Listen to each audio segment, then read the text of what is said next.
Lotus pose বা পদ্মা আসন সকলের পরিচিত একটি আসন।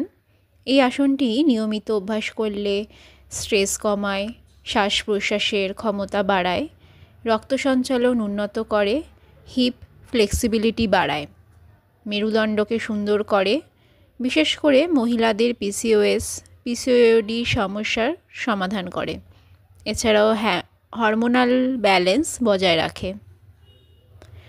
যাদের হাঁটুতে ব্যথা, লিগামেন্ট ইনজুরি, পিঠে ব্যথা এবং সার্জারির পর এই আসনটি অভ্যাস করা যায় না।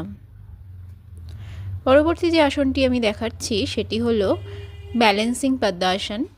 হিপের ওপর ব্যালেন্স করে পদ্মাসনটি করা হয়েছে। 10 সেকেন্ড হোল্ড করে ছেড়ে দিতে হবে। পরবর্তী আসন হাতের ওপর ব্যালেন্স করে পদ্মাসন। এটি 10 সেকেন্ড হোল্ড অ্যান্ড রিলিজ। নমস্কার।